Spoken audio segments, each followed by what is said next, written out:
আমার যে বন্ধুটার সঙ্গে যে ঘটনাটা ঘটে গেছে নাম ছিল কলম। সে পেশায় ছিল একজন বেবি ট্যাক্সির ড্রাইভার। তো যাই হোক, সেই দিন ওর ভাড়া ভিতা অবস্থা খুবই খারাপ। সারাদিন গাড়ি চালায় চালায় মনে করেন সিরিয়াল আমাদের এখানে ভাড়া মারা হতো। সেই দিন সন্ধ্যা লেগে গেছে, তারপরে সিরিয়াল আসেনি। রাত্রে 8টার দিকে শান্তারা একটা সিরিয়াল পায়, সে ভাড়া মারে চলে আসে। স্ট্যান্ডে আসে, সবাই বসে থাকে, গল্প করতেছে। রাত 9টা 10টা বেজে গেল, যে যার মতো করে বাড়ি যাচ্ছে। সে চিন্তা করছে আর একটু ভাড়া মারার জন্য। তো আনুমানিক 10:30টার মতো বাজে। ইতিমধ্যে কিছু লোকজন আসলো, এসে বলতেছে গাড়ির ড্রাইভারকে। তো আর একটা ড্রাইভার ছিল, বলতেছে ড্রাইভার আছে, চা খেতে যাবে। তো সে ড্রাইভারটা জিজ্ঞাসা করতেছে আপনারা কোথায় যাবেন। যাত্রীরা বলতেছে আবাদ পুকুর যাবো। বলছে আবাদ পুকুর? বলছে হ্যাঁ। তো বলে করছে না আমি যাব না। তো তখন ডাক দিল যে কলম, কলম বলে ডাক দিল। সে উত্তরে বললে হ্যাঁ। কয়ে যে গাড়ির যাত্রী আসছে, আবাদ পুকুর যাবে, কথা ক। তো কাছে এসে বললো যে হ্যাঁ বলেন কোথায় যাবেন। তো বলতেছে আবাদ পুকুর যাব। তো করছে যে কয়জন, কয় গোটা গাড়ি লাগবে, আমরা 6জন আছি। হচ্ছে বাবা রাত বাজে 10:30টার মতো, ভাড়া যদি ধরে দেন তাহলে যাব। তো বাবা ভাড়া ধরে দিতে পারবো, কিন্তু আবাদ পুকুর থেকে 1-1.5 কিলো দূরে একটু বাড়ি, ওটা আমাকে আমাকে একটু বাড়ি পর্যন্ত নামে দেওয়া লাগবে, কারণ গাড়িতে মহিলা মানুষ আছে, ছোট বাচ্চা কাচ্চা আছে। তো তখন এতটা ডাকাত, এতটা চোর ছিনতাই ছিল না। মানুষ অভাব অনটনে ছিল, কিন্তু এতটা চোর বাটপার ছিল না। তো যাই হোক, তো বলতেছে যে কয় টাকা করে দেওয়া লাগবে। কয় রাতের বেলা বেশি ভাড়া চাওয়া যাবে না, আপনারা 25 টাকা পিস দেন। তো কথাবার্তা ফাইনাল করে তারা বলতেছে আচ্ছা ঠিক আছে চলো। সেই গাড়ি স্টার্ট দিয়ে ওর গন্তব্যস্থানে পৌঁছে, এবং যাতে যাতে যাত্রীদের সঙ্গে ভালো মন্দ কথাবার্তা হয়। একজন ছেলে মানুষ ছিল, সে ছেলে মানুষটি বলল বাবা যদি আসার পথে যদি কোনো সমস্যা হয় তাহলে তুমি ঘুরে আমার বাড়ি চলে যায় রাতটা থাকে, তুমি সকালবেলা গাড়ি নিয়ে আবার চলে আসো, কেননা এই রাস্তাটা ভালো না। কই না এখনো অত সময় হয়নি, দেখি যাই। তো বাড়িতে তাদেরকে নামাই দিয়ে দিল। তখন মোটামুটি রাত্রি 11:30টার মতো বেজে গেছে। তাকে জেদ করলো খাওয়া দাওয়া করার জন্য। কয় না থাকবো না, আমি চলে যেতে পারবো বাড়িতে। তো এই কথা বলে সে গাড়ি স্টার্ট দিয়ে ঘুরাই নিয়ে চলে আসলো আবাদ পুকুর বাজারে। আর সে পানি খালো, একটু চা খালো। এই যে আবাদ পুকুর বাজারে থেকে যে যাওয়ার পথে যে ঘটনাটা যেটা ঘটবে বন্ধু, মানে এমনই একটা অলৌকিক ঘটনা, শুনলে হয়তো বা ভয় লাগবে।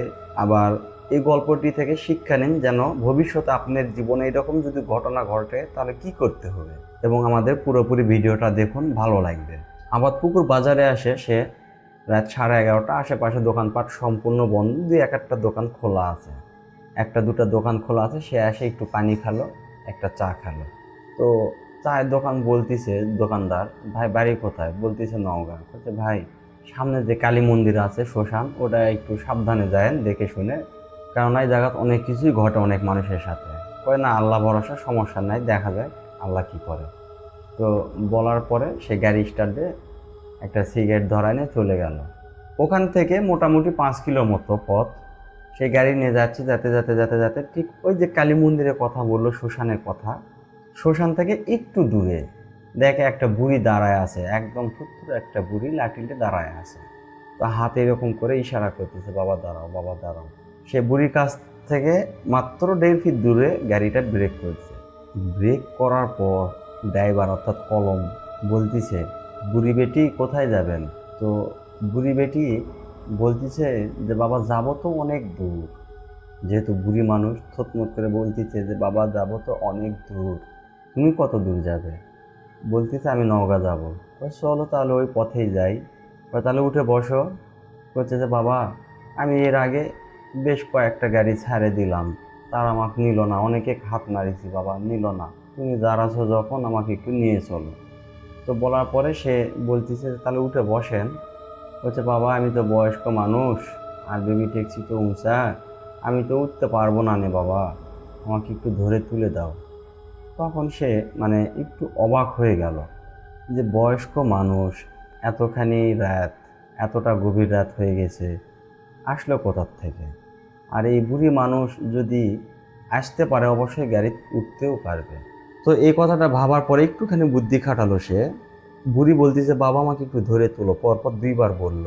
তো তখন বলতেছে বাবা আপনি যদি আসতে পারেন অবশ্যই গাড়িতে উঠতেও পারবেন, আপনি নিজেই গাড়িতে ওঠেন। তো বাবারে, আমি তো বয়স্ক মানুষ, লাঠি ছাড়ে দিলে তো আমি তো উঠতে পারবো না রে বাবা। আমি যদি গাড়ির পিক আপ ছাড়ে দিই, আমার গাড়ি বন্ধ হয়ে যাবে বাবা, গাড়ি তো আমি আর স্টার্ট দিতে পারবো না। আবার স্টার্ট দিও নি বাবা। না, আমার গাড়ি কি কার নষ্ট। সে মিথ্যা কথা বলতেছে কিন্তু। না, তোমার গাড়ি কি কার ভালো আছে বাবা। আমার গাড়ি কি কার ভালো আছে তুমি কি করে জানলে বাবা। এই জায়গাতেই সে মনে করেন যে ধরাটা খেয়ে গেল।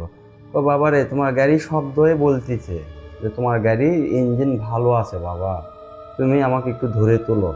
এ কথাটা আবার পুনরায় বলল। তো বলতেছে, বাবা আপনি যদি উঠতে পারেন ওঠেন, না পারলে আমি চলে গেলাম, আমি আপনাকে ধরে তুলতে পারবো না, আর গাড়ি বন্ধ হয়ে গেলে আমার গাড়ি স্টার্টও দিবে না।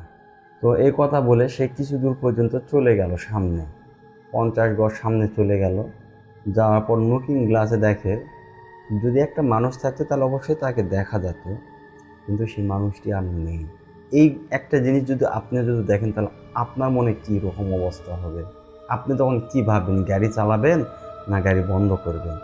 যদি ওই মানুষটাকে আপনি বললেন যে আপনি ওঠেন, বা যদি ওই বুড়ি মানুষটাকে যদি উঠাতে যেত তাহলে ওর কী অবস্থাটা হতো একবার একটু চিন্তা করে দেখেন।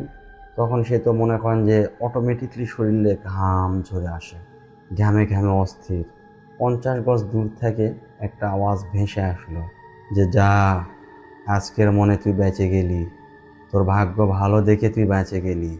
সে বুড়ি বলতিছে যে, থাম, দেরি করলো না কে? আমার সঙ্গে তো আরও 2 জন ছিল, তারা আসলেই দেখতো, আজকে তো জীবিতই খেয়ে ফেলতাম।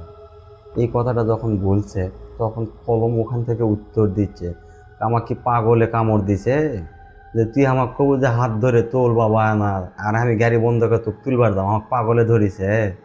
আমি বুঝতে পারিনি তুই কি জিনিস। আমি গাড়ি বন্ধ করে উঠমু, তো নামমু, আর তুই আমাকে ধরে তুই মনে কর গলা ঠাসে ধরে মারে ফেলবো, এই বুদ্ধি করেছিল। হ্যাঁ, আমাকে পাগলে ধরিছে। এই বলে মুখ খারাপ করে গালে গালাজ করে সে তার মতো করে রাতের বেলা চলে আসে।